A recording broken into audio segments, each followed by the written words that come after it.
Somebody give God praise in here if you are.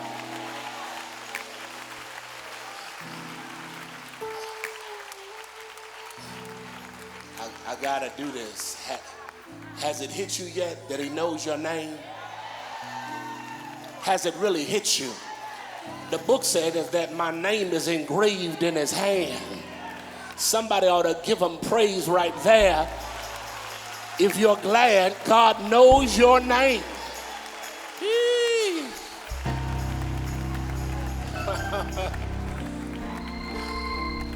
Giving honor to God for this opportunity, to my friend, your wonderful, illustrious pastor, Pastor Michael Walrond. Can y'all show God love for the angel of this house? Come on, come on, come on. Hallelujah. And to the president, New York Theological Seminary, Reverend Dr. Lakeisha Walrond. Can you give God praise?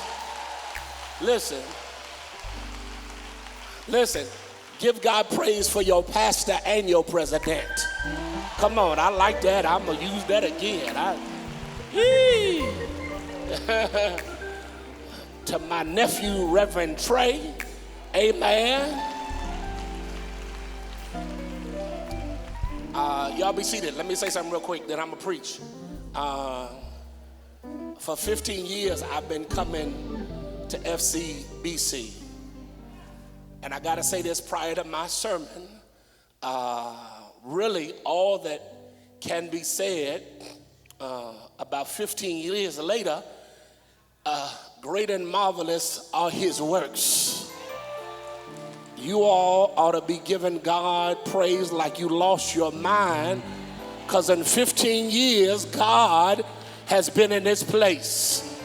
Somebody say amen. 15 years ago, my eldest son was 4. And every year I would come back from New York and he would say, "Did you see Uncle Mike?" "Yes, Chandler, I saw Uncle Mike." And at 5 and at 6, I would come back from New York and he would always sit and listen to me talk about this place.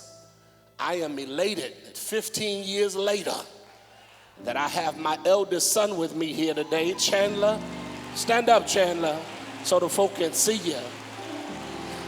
My. He is a sophomore in college and out of my house. Shama. Y'all just missed a shout.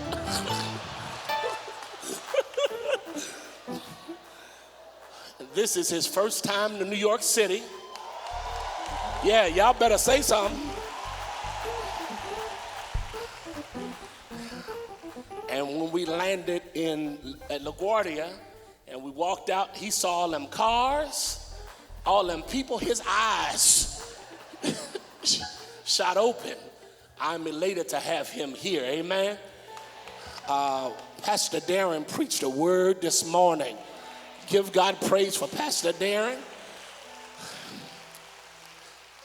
I'm happy to be here with my friend Pastor Mike, just to share with him and you all this Sunday morning. Let me give y'all something out of Mark 5. Mark 5. Bear with me while I read this because I'm going somewhere. Mark 5, verse 21. When you found it, shout, "I got it." Mark 5:21 says, "And when Jesus crossed again in the boat to the other side, a great crowd gathered about him, and he was beside the sea. Then came one of the rulers of the synagogue, Jairus by name, and seeing him, he fell at his feet and implored him earnestly, saying, 'My little daughter is at the point of death. Come lay your hands on her, that she may be made well and live.'" Everybody say, "Live." And when he went, and a great crowd followed him and thronged him, and there was a woman who had an issue of blood for 12 years, who had suffered much under many physicians, spent all that she had, and was no better, but rather grew worse. She heard the reports about Jesus, came behind him in the crowd, touched the hem of his garments. For she said, if I may but touch the hem of his garments, I shall be made well. And immediately the flow of blood dried up, and she felt it in her body that she was healed of her disease. And Jesus, perceiving in himself that power had gone out of him, immediately turned around in the crowd and said, who touched me? And the disciples said to him, you see this big crowd around you, and yet you say, who touched me? And looked around to see who had done it. But the woman, knowing what had happened to her, came in fear and trembling, fell down before him, and told him the whole truth. Say, whole truth. And he said to her, daughter, your faith has made you well. Go in peace and be healed of your disease. Here it is. While he was still speaking, there came from the ruler's house some who said, your daughter dead, bruh. Stop bothering the master. But overhearing what they said, Jesus said to the ruler of the synagogue, don't listen to them, only believe. And he allowed one of them to follow him, and no one to follow him except Peter, James, and John, the brother of James. They came to the house of the ruler of the synagogue, and Jesus saw all the commotion, people weeping and crying and snotting and wailing. There it is. And when he entered, he said to them, why y'all making all this noise? The child is not dead, but asleep. And they laughed at him. But he put them all out. Took the child's father, mother, and those who were with him, watch that, y'all, went in where the child was, taking her by the hand. He said to her, Talitha Kumai, which means, little girl, get up. And immediately the girl got up and began walking, for she was 12 years of age, and they were immediately overcome with amazement. For a few minutes, I want to talk from the subject, watch for interruptions. Yeah, you may be seated. Somebody say, watch for the interruption. Let me begin the sermonic discourse with this declaration for our hearing this morning. God makes no mistakes. I know that would seem like an obvious statement to make in the house of the Lord, but the truth is, even those of us who love God, worship God, and praise God, even sometimes making that statement can be difficult. God makes no mistakes. It sounds good, and of course it makes us feel good, but all of us in here, if we're honest, scratch our heads sometimes when certain things happen in our lives we don't fully understand or comprehend. Yes, I say it, and I've said it for more purposes of self-comfort than anything else, when in fact, there were parts of me that still ask God why. God makes no mistakes. That one line forces us to lean in the direction and trust the sovereignty of God. God makes no mistakes. That one statement is more than just words of comfort to ease your confusion, but they're in fact a dynamic declaration of the sovereignty, authority, and dominion of God. Here it is. Y'all repeat after me. God makes no mistakes. It means that everything God has done, is doing, and will do has purpose and will behind it. God makes no mistakes means that even whatever occurs in my life, whatever I encounter in life, whatever we go through, God's hand is in it and God's hand is on it, purposing it at his will. God makes no mistakes. Say it, y'all. God makes the statement, whereas it affirms our faith and can be difficult in seasons of distress and delay. It'd be nice to be able to live this life with complete patience and no frustration and know all the time God will come through. But real believers that know God understand that you can love God and trust God and lean on God. But when moments of delay, disruption, and distress come, it can cause you to forget the sovereignty of God. You ever been there? You ever been at that place when moments of delay comes, moments of distress come, moments of disruption come? You had everything planned out. You had everything mapped out. But somewhere, sometime, your plan didn't go as you planned it. We can preach to other people, tell them it's their season. We can tell them just wait online for their blessing. We can talk to other people all day on the phone. Just hold on, baby. God gonna come through. That all sounds good till it happens to you. And you're forced to ask God, God, when is it my turn? When will the door open for me? When is my breakthrough gonna come? When is my family going to be blessed? When is my child going to get home? When is my job going to show up? When is my miracle coming to my address? Anybody ever been there when it was okay preaching for everybody else, but you had to ask God, when is it my time? The work is, beloved, the truth is, beloved, that's the time you got to trust God's sovereignty the most. In moments of delay, disruption, and distress. My favorite hymnologist is William Coleman, who, according to history, suffered under Great Depression. Yet he's considered to be one of the greatest hymn writers of Christendom. And one of the last hymns he wrote, it was able to get him out of depression. He took pen to paper and he wrote this hymn. I understood it as I got older. As a child, I didn't understand it. But as I got older, I began to lean on this hymn a little bit more. He took pen to paper, and this is what he put on. This is what he put on paper. God works in mysterious ways, his wonders to perform. He plants his footsteps on the sea and rides them in the storm. Ye fearful saints, fresh courage take. The clouds ye so much dread are big with mercy and shall break in blessings on your head. Judge not the Lord by your feeble sense, but trust him for his grace. Here it is. Behind your frowning providence, he hides a smiling face. Beloved, I didn't understand that, but then I began to realize that there are moments in life when you frown, but God is smiling. There are moments in life when you got downcast head, but God is smiling. You're frowning because you're going through. He's smiling because he's up to something. Is there anybody this morning that knows that sometimes you frown, but God got a better plan? Tell somebody he's smiling. God has planned. He works in mysterious ways. Therein lies the text for this morning for our consideration. There's a man named Jairus. Everybody say Jairus. Considered to be the who's who in the synagogue. This wasn't no commoner.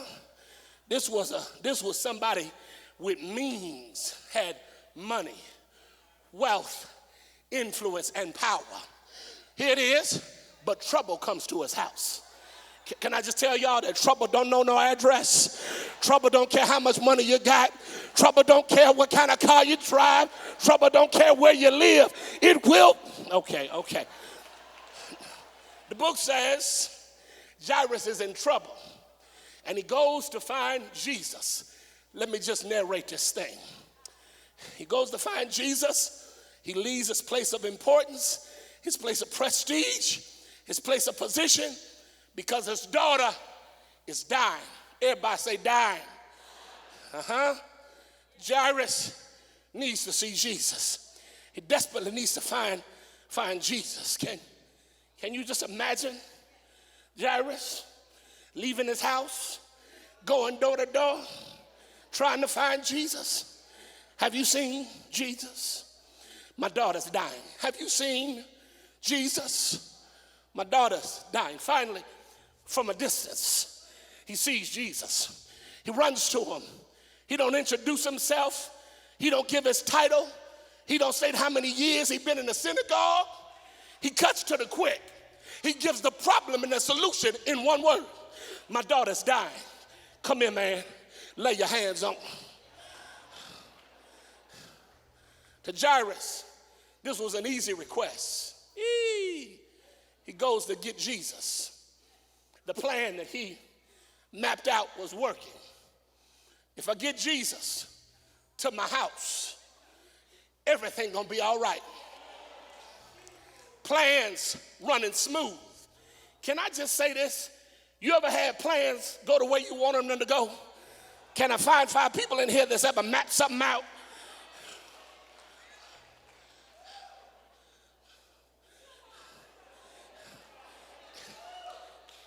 Everything falling into plan. Got Jesus, walking with Jesus, everything gonna be all right. Me and Jesus. Y'all gonna miss it. Y'all gonna miss it. Jairus got a smile on his face because he and Jesus walking to the house.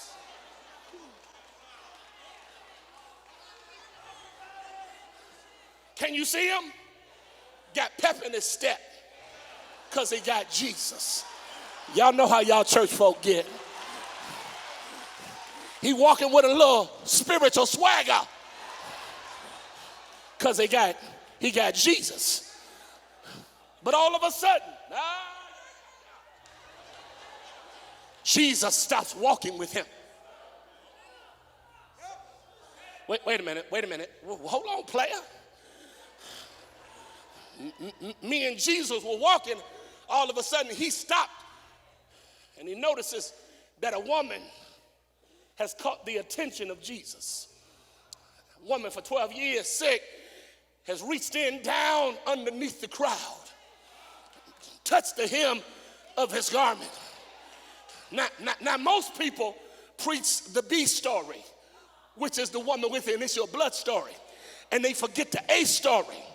The A story is Jairus is there, and he's looking at this. Can you imagine what was going through his head? Y'all gonna miss it. Y'all gonna miss it. We ain't got no time for this. I wish he would hurry up. No, here it is. Church folk, Keisha, I was here first. She don't look that sick. Y'all gonna make me preach this thing in here. Because that interruption messed Jairus up. Because everything went according to plan. How many times have you ever felt like that? When you thought you were gonna get something and somebody else got it instead of you. I wish I had 5 in here. You ever had something planned out and something happened and interrupted your plan? You ever had it planned out? Year 1, this is what's going to happen. Year 2, this is what's going to happen. But I need 50 people in here that can testify that even if you got the best plans, God has a way of interrupting.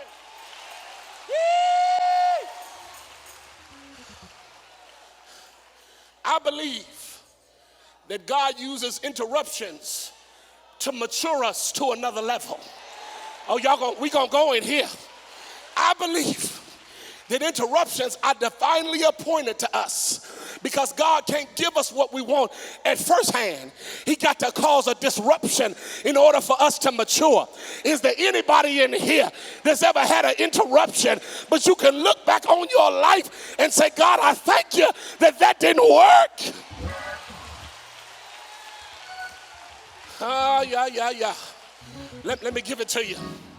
I believe Jairus is standing there mad and upset because he didn't go get Jesus for her. Y'all gonna miss that shout. He went to get Jesus for him. But what he didn't understand was that the lesson was in the interruption. Y'all gonna miss it in here. The first thing is this.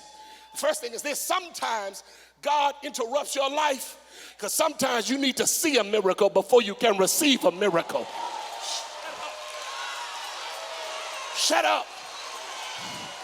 Sometimes you ain't ready to get a miracle and you need to watch somebody else get healed, watch somebody else get delivered, watch somebody else get free.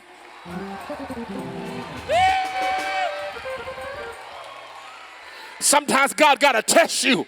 You're going to be jealous. You're going to be envious. Or when your neighbor gets their blessing, can you shout about it? When your neighbor gets their healing, can you shout about it? Touch your neighbor. Say, this next praise is not for me. It's for what God is doing. Somebody give him a praise.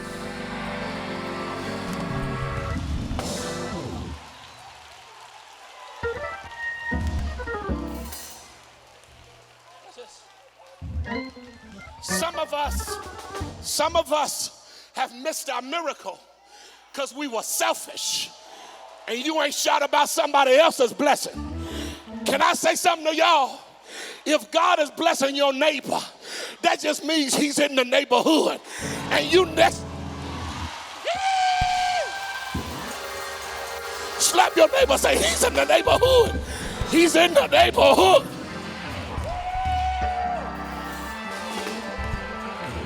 It is. Watch this. Watch this. Watch this. Watch this.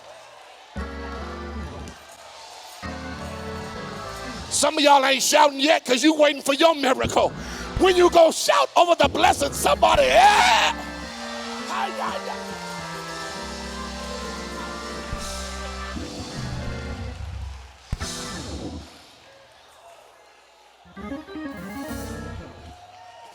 Jairus, sometimes you need to see one to receive one. Watch this. 2, miracle is over. The woman is issue of blood, gets her healing, she walks away. This gonna kill.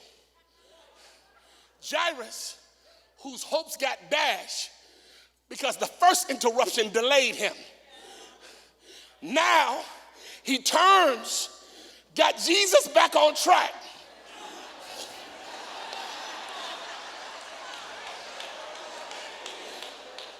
Watch the text. Do it, Coleman. Here it is. As he turns, his hopes get lifted. I still got time. The book say, as he leaves, somebody from the house runs to him. Hey, bro, leave Jesus alone. Your daughter dead.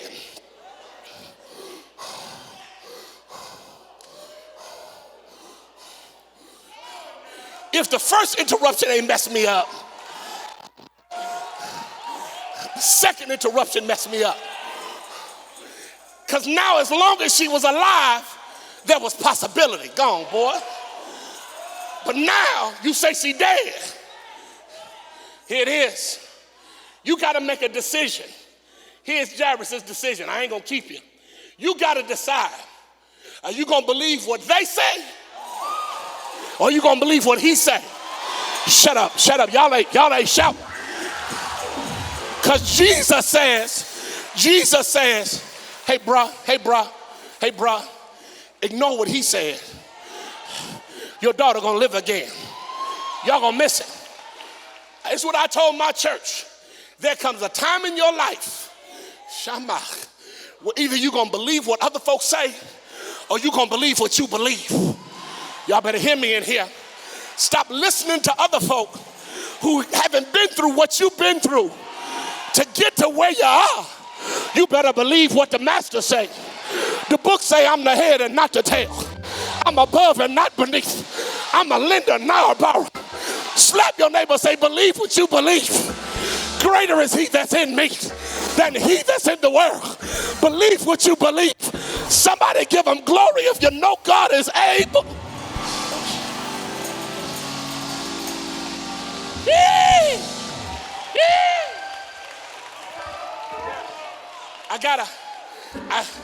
I gotta do a Pastor Mike real quick, because when the servant came back, all he gave was his interpretation of what he saw.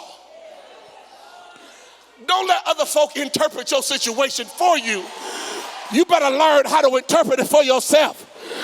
I know what it looked like, but if you just knew the God that I serve, he can turn things upside down.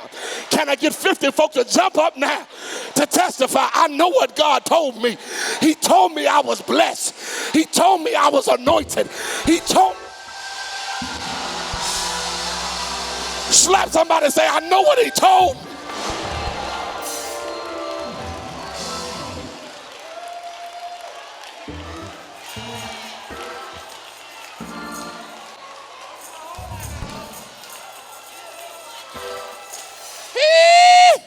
I know what he told me. I'm sorry, y'all. I felt that in my shout out. I know what he told me. I said, I know what he told me. Everything was going to be all right. Is there anybody that knows that every... All right.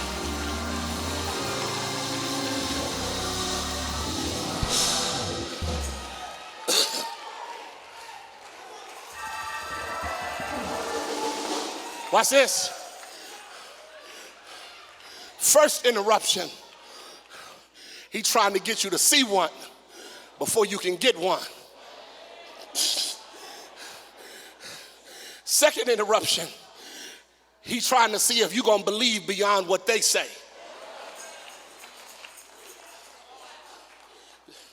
He gets Jesus back on track. They get to his house. My. He go in the house. All these folk in there with their fake tears. The text messed me up.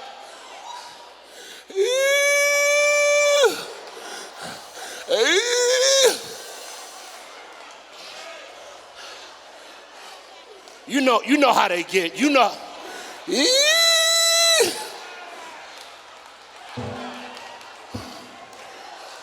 Jesus walks in and he just G's the whole situation. Why y'all making all this noise? What's all the noise?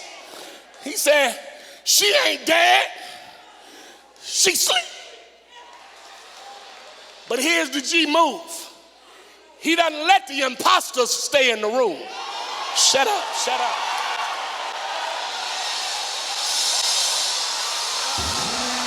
Shut up. Shut up. Shut up. Because here it is. Here it is. Here it is.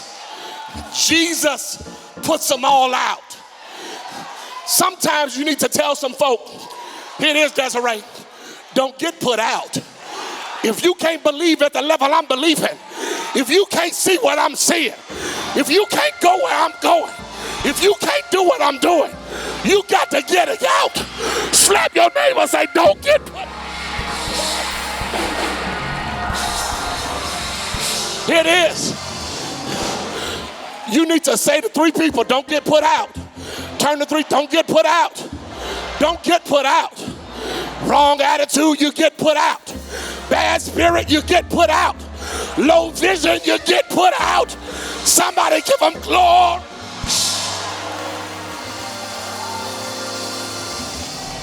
Shut up.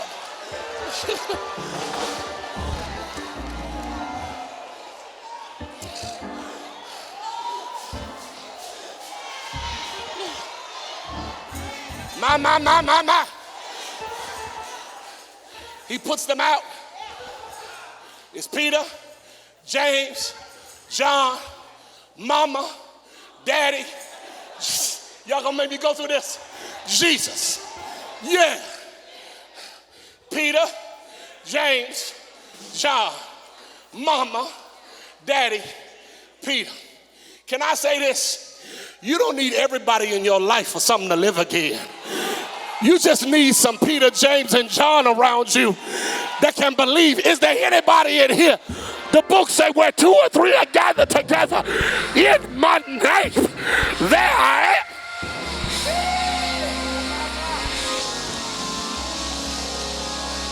I'm out. Here it is. Jesus goes to the girl. He says, Talitha Kuma, daughter, get up.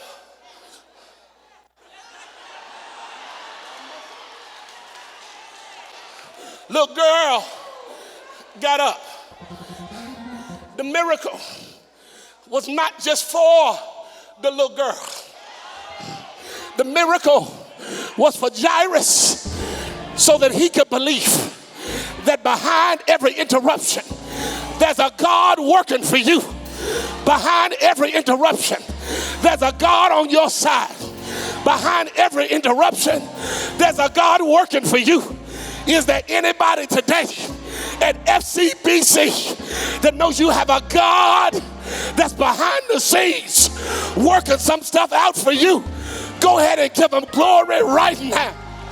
I'm done. Thank you. It is. I'm done. May the Lord bless you real good. Stories told of a man.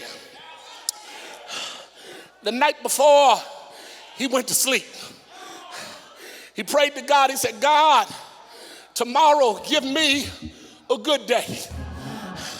He went to sleep at night. He said, Lord, all I need tomorrow is a good day. He closed his eyes and he went to sleep. When he woke up the next morning, he realized he overslept by 1 hour. When he finally gets to his car won't start. When he finally gets to lunch, the little sister at lunch gave him the wrong sandwich. When he comes home from work, all he wants to do is put his feet in the foot bath. He goes to plug the foot bath in, and the foot bath don't work. He goes to bed that night. He said, Lord, I just asked you for one thing. All I wanted was a good day, and you couldn't even give me a good day. The Lord said, are you sure you had a bad day? He said, I know I did. He said, well, let me tell you what happened. He said, I woke up an hour late. My car wouldn't start. I got the wrong sandwich, and the foot bath ain't work. God said, you still think you had a bad day? He said, yeah. He said, okay, well, let me tell you what happened. Last night, when you slept, the death angel came to get you. And I sent an angel to fight the death angel. And I let you get 1 more hour of sleep. Shama. When you went to start your car and your car didn't start, I didn't let it start. Because the same place you had an accident, there was an accident right there. And I caused your car not to start because you would have got in the accident. When you got to get your sandwich, the person that originally made your sandwich sneezed on it and they were sick.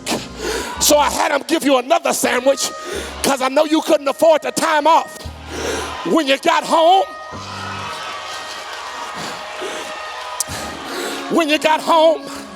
and you plugged the foot bath in, the foot bath ain't work because what you did not know is there was a short in the line. Had you plugged it in, it would have killed you. So let me ask you one more question. Did you have a good day or a bad day? Is there anybody at FCBC that can give God praise? Because God is still moving. God is still blessing. God is still I said, God is still blessing. God is still moving. Slap somebody and say, yes, he is. Yes, he is. Yes, he is. Yes, he.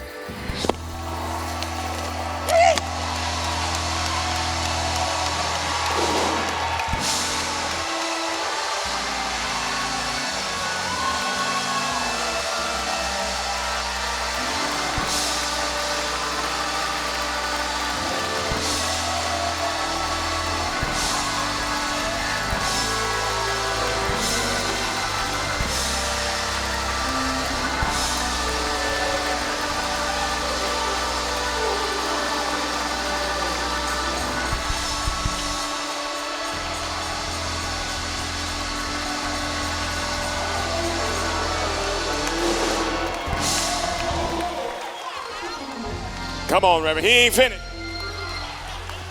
Why don't y'all praise him? Look at your neighbor. Say, neighbor, God is still moving. Well, if he's still moving, give him a praise like he's moving. Give him a shout like he's moving. Give him a hallelujah like he's moving. Say, yeah.